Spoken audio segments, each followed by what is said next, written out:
Welcome to True Crime Case Files. In today's episode, we delve into a story that rocked the quiet community of Lake Isabella, California. A tale of scouting, camaraderie, and betrayal that asks the question, was a scout leader behind the mysterious death of a young Eagle Scout? This is the case of Timothy White, a promising teenager whose life was cut short under the starry skies of a summer camp. Join us as we piece together the events that led to this tragic incident.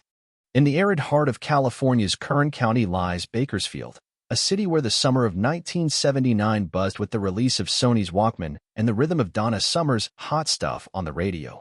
It was here that Timothy White, a 16-year-old Eagle Scout, called home. A junior at East Bakersfield High School, Timothy had earned a reputation for his academic prowess, particularly in the sciences, and his dreams of engineering were as solid as the structures he aspired to build.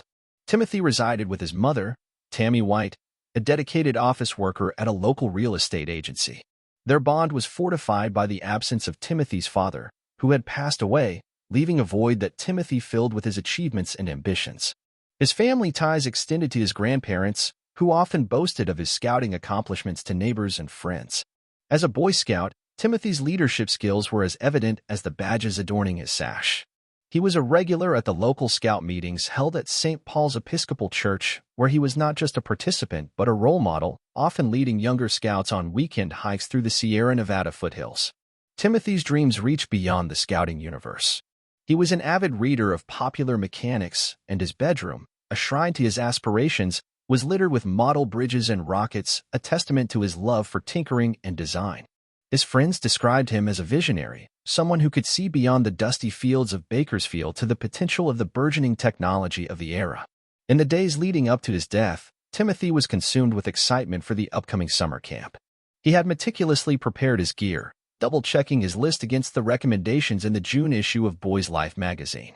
He looked forward to the campfires, the camaraderie, and the chance to prove his mettle in the great outdoors. Little did he know, his dreams would soon be overshadowed by the mystery of his untimely demise. It was the morning of June 15, 1979, when the serenity of Lake Isabella, a reservoir nestled in the Sierra Nevada of Kern County, was pierced by a discovery that would send shockwaves through the local community.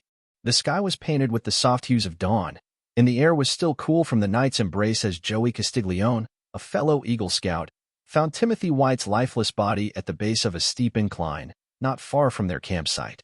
The previous evening had been typical for the summer camp, with the sounds of laughter around the campfire blending with the crickets' chorus and the distant crackle of a transistor radio relaying the Los Angeles Dodgers' latest victory. The scouts had retired to their tents, with high spirits and the scent of pine lingering in the air. However, as the night progressed, Timothy had left the safety of his tent, possibly heading towards the restroom, a decision that proved fatal. Joey, in the early hours of the morning, had ventured out, perhaps for a similar reason or to greet the day with an early hike. Instead, he found himself in a scene that was a stark contrast to the advertisements of tranquility and adventure that graced the pages of Field and Stream magazine. The ground was undisturbed, suggesting that Timothy had fallen rather than been pushed. There were no signs of violence, no blood, only the heartbreaking sight of a young man who had succumbed to his injuries in solitude. Upon discovering Timothy, Joey's reaction was one of sheer panic. He rushed back to the camp, his voice cutting through the morning calm, alerting the troop leader and the other scouts. The campsite, usually a place of youthful energy and anticipation, became a tableau of confusion and fear as the reality of the tragedy sank in. The authorities were notified immediately, and the campsite, once a haven for Bakersfield's youth, became a crime scene. The scouts, now witnesses to a grim investigation, were left to grapple with the fragility of life as the detectives began their meticulous work to uncover the truth behind Timothy's untimely death. The serene morning of June 15, 1979, was disrupted as local law enforcement arrived at the Lake Isabella Scout Camp, responding to a grim discovery. Detective Susan Hamby, a figure known for her methodical approach, and her partner, Detective Jack Brixton, led the investigation. Hamby was the first to navigate the incline, carefully documenting the scene where Timothy White's body lay. The camp, typically a hub of youthful energy, was eerily still as officers cordoned off the area. The untouched terrain surrounding Timothy's body suggested no sign of a struggle, but rather a solitary fall. The detectives meticulously recorded the body's positioning, noting its alignment with the slope's descent. There was an absence of visible blood, The initial assessment indicated internal injuries could be the cause of death. Forensic teams were summoned, arriving with the precision of clockwork. They combed the area, collecting soil samples that held the morning dew, and captured photographs under the natural light that filtered through the pines. In the background, the faint sound of a radio broadcast could be heard, discussing the recent 3 Mile Island accident and its ongoing investigation, a stark contrast to the tranquility of the campsite. As the forensic team worked, Hamby and Brixton conducted a preliminary canvass of the area. They took note of the nearby landmarks, a weathered sign indicating the camp's boundary, the communal fire pit still holding the charred remains of the previous night's camaraderie, and the trails leading to the camp's rustic cabins. The investigators also discovered an overlooked detail, a candy wrapper, likely from a popular brand of the time, caught in a nearby bush. Though seemingly insignificant, it was bagged and tagged as potential evidence. The presence of such an item raised questions about the activities leading up to the incident. The detectives were aware that the media, from local newspapers like the Bakersfield Californian to national outlets tuning into the intrigue of a scout's death, would soon be hungry for the story. As the investigation unfolded, the detectives maintained a professional demeanor, aware that the facts of June 15, 1979, would need to withstand the scrutiny of both the court of law and the court of public opinion. Joey Castiglione, the 16-year-old scout who discovered Timothy's body, was brought in for questioning amidst the tranquil backdrop of Lake Isabella. Known for his aspirations of military service, Joey's past incidents of aggression within the troop were not lost on the detectives. The interrogation room, stark and cold, was a far cry from the warm campfires and camaraderie of the scouting experience. Detective Hamby, with her keen sense of observation, noted Joey's shifting demeanor.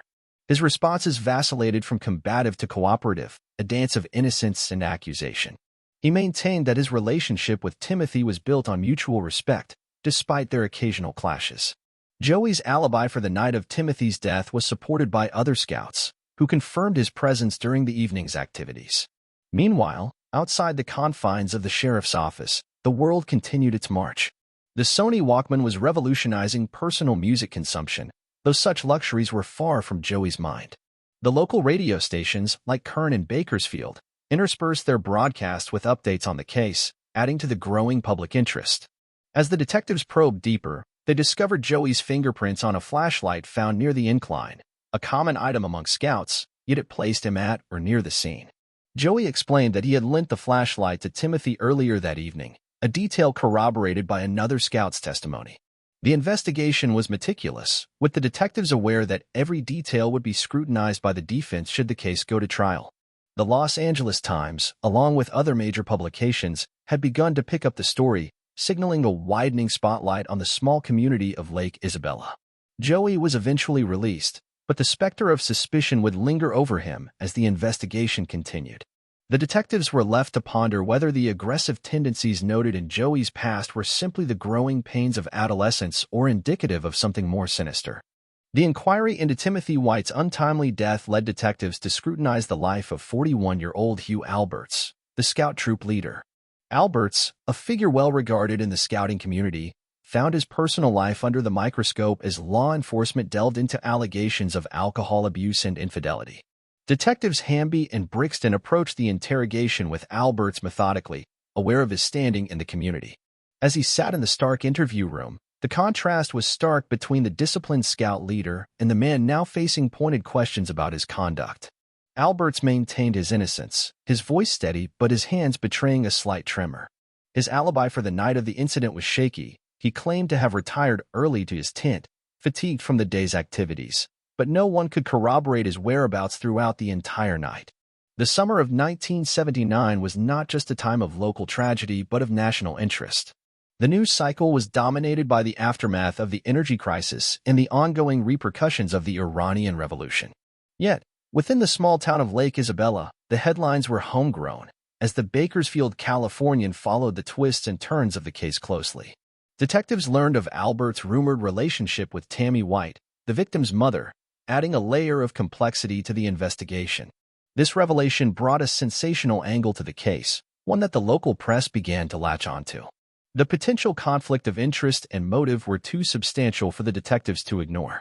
The interrogation was thorough, with detectives pressing Alberts on his leadership style, his disciplinary methods, and his rapport with Timothy. Despite the personal turmoil, Albert's reputation as a scout leader had been one of dedication and service, often seen driving the troops Fort Econoline to various scouting events. As the session concluded, Alberts was released but remained a person of interest. The detectives were left to sift through the testimonies and evidence, attempting to piece together a puzzle that seemed to grow more complex by the day. The community awaited answers, their trust in one of their own hanging in the balance. On the evening of June 20, 1979, a new clue emerged in the investigation of Timothy White's death at Lake Isabella. Amidst the natural beauty of the Sierra Nevada foothills, a vital piece of evidence was uncovered. A broken wristwatch, identified as belonging to the victim, was found near the top of the incline where his body had been discovered. The wristwatch, its hands frozen at 10:15 p.m., the exact time Timothy was last seen alive by his fellow scouts, suggested a crucial timeline for the events leading up to the tragedy. This discovery shifted the focus of the investigation, as it implied Timothy may have encountered someone that fateful night, leading to either a confrontation or a tragic accident. Detective Susan Hamby, with her characteristic attention to detail, oversaw the collection of the watch, ensuring it was handled with care to preserve any latent fingerprints or trace evidence. The timepiece, a popular Casio model, was a common accessory for young men of the time, and its durable design raised questions about the force required to break it. The forensic team worked under the glow of portable lights as the sun dipped below the horizon, casting long shadows across the campsite. The atmosphere was tense, with the knowledge that each new piece of evidence could be the key to unraveling the mystery. As the investigation intensified, so did media scrutiny.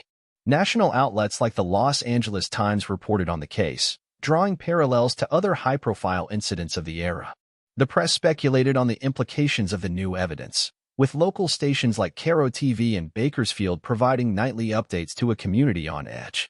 The detectives considered all possibilities. Was the broken watch a result of a fall, or had Timothy struggled with an assailant?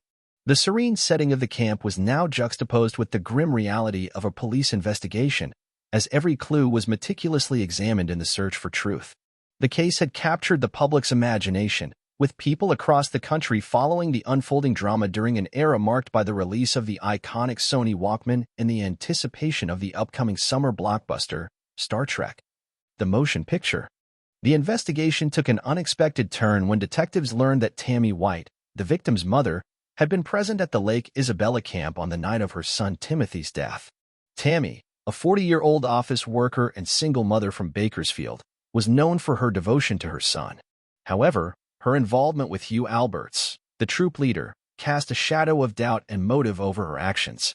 Detectives Hamby and Brixton questioned Tammy at the Kern County Sheriff's Office, a place where the decor was as dated as the current hit show Dallas on television screens across America. Under the harsh fluorescent lighting, Tammy recounted her version of the events, her distress palpable. She maintained that her primary reason for visiting the camp was to see her son and discuss his scouting progress with Alberts. The detectives probed the nature of her relationship with Alberts, uncovering a complicated web of romantic entanglement that had begun several months prior. Tammy's insistence that her love for Timothy was paramount did little to alleviate the suspicion that her affair with Alberts might be linked to the tragedy. During the interrogation, a local radio station played softly in the background, the disc jockey mentioning the recent release of Supertramp's Breakfast in America album, a stark contrast to the somber mood in the room. Tammy's credibility was further compromised when detectives discovered she had gifted Timothy a Casio wristwatch, identical to the one found at the crime scene, for his birthday. The detectives faced a conundrum. Could a mother's illicit affair and the complexities of her personal life have led to her involvement in her own son's death? The Bakersfield Californian, along with other media outlets, began to speculate on this angle, capturing the public's attention and adding pressure to an already tense investigation. As Tammy's interrogation concluded, she was released but remained a person of interest. The detectives continued their meticulous work, aware that the eyes of the community and the nation were watching, eager for answers in a case that seemed to grow more intricate with each passing day. The investigation into Timothy White's death reached a turning point as all circumstantial evidence began to converge on one individual, Hugh Alberts, the 41-year-old scout leader. Despite his initial portrayal as a dedicated figure within the local scouting community, Alberts' facade crumbled under the weight of the investigation, revealing a troubled personal life fraught with allegations of alcoholism and infidelity. Detectives Hamby and Brixton, through methodical examination of the evidence and interviews, deduced that Alberts may have played a pivotal role in the events leading to Timothy's fatal fall. The discovery of Timothy's wristwatch near the top of the incline, stopped at the time he was last seen, hinted at a possible encounter with Alberts that night. However, the motive for such an encounter remained elusive. Alberts' reputation, once bolstered by his leadership position, was now tainted by scandal. His inability to provide a reliable alibi for the night in question only served to heighten suspicions. The investigation had revealed that Albert's aspirations for a peaceful life in the scouting community were overshadowed by his personal demons. As the story unfolded, the case captured the attention of the nation, with media outlets like the Los Angeles Times and national television networks picking up the story. The public's fascination with the case grew, reminiscent of the intrigue surrounding the recent release of Ridley Scott's Alien, which had captivated audiences with its own tale of hidden dangers. The evidence, while circumstantial, painted a damning picture of Alberts.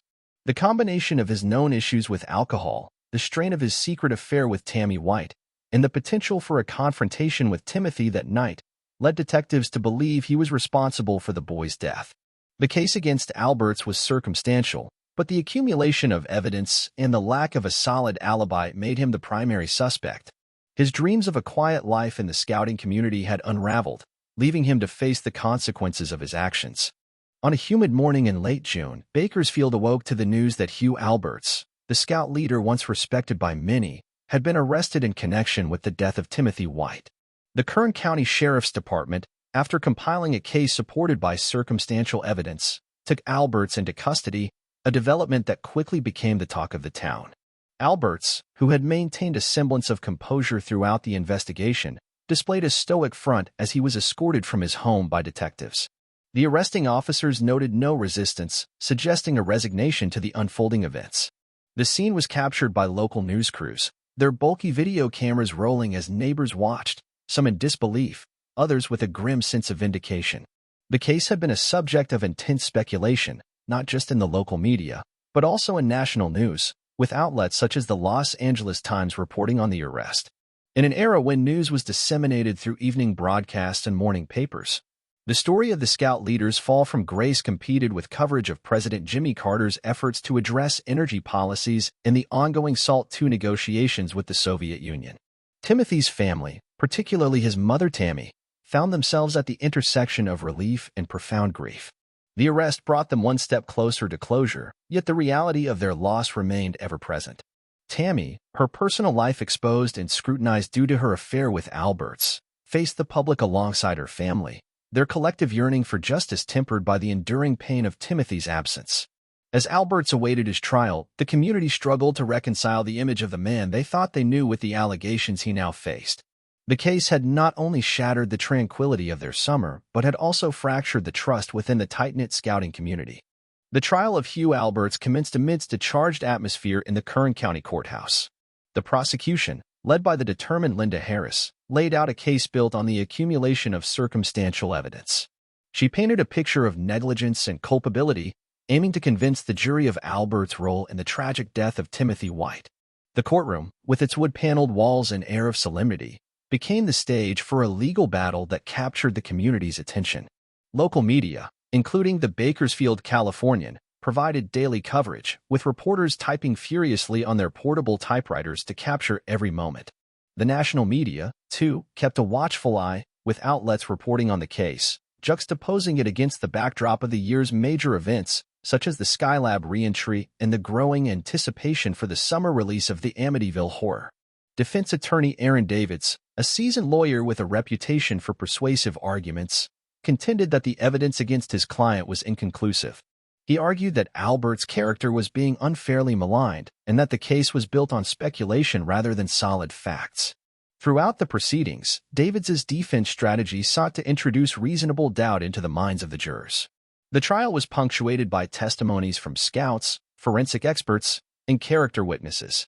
The jury listened intently, aware of the gravity of their responsibility. Timothy's family sat in the gallery, a spectrum of emotions playing across their faces, from hope to despair.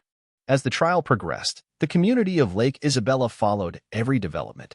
The case had become a local sensation, with residents gathering in places like the town's general store, discussing the day's events over bottles of Coca-Cola in the latest edition of Time magazine.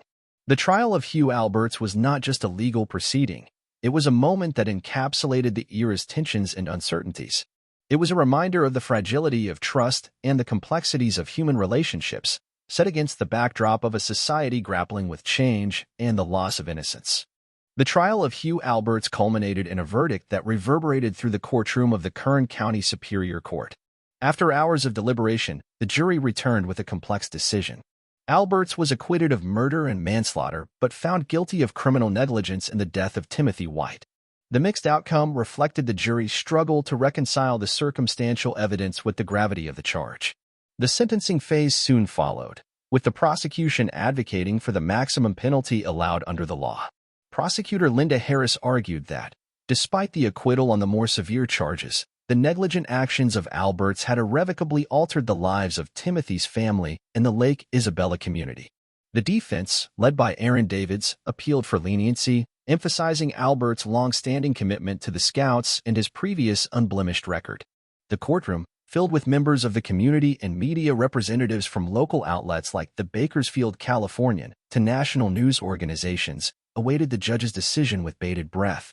The judge, considering the jury's findings and the arguments presented, sentenced Alberts to a term that many felt was too lenient, a suspended sentence in community service.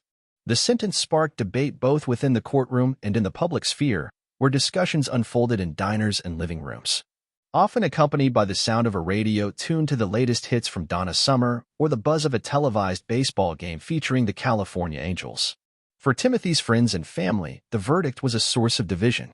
Some felt a measure of justice had been served, while others grappled with the feeling that the punishment did not fit the loss they had endured. The case, which had unfolded under the watchful eye of the nation, left a lingering question of whether true justice had been achieved.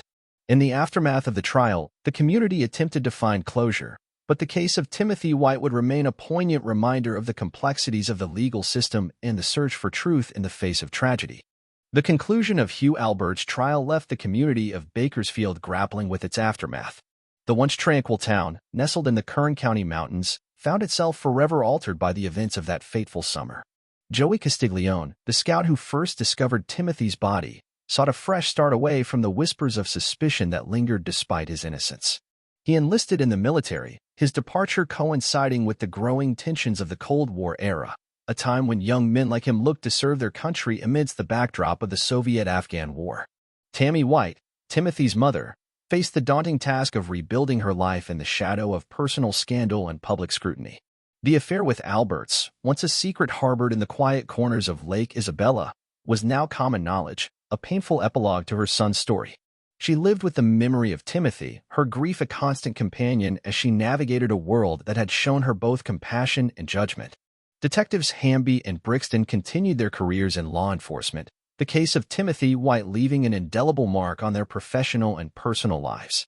They carried the lessons learned from the investigation into future cases, their resolve strengthened by the complexities they had encountered. Hugh Alberts served his sentence, his health declining in the years that followed.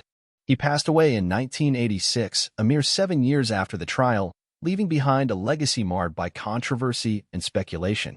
The case of Timothy White remained a topic of discussion, not just in the local community but also in academic circles and among true crime aficionados.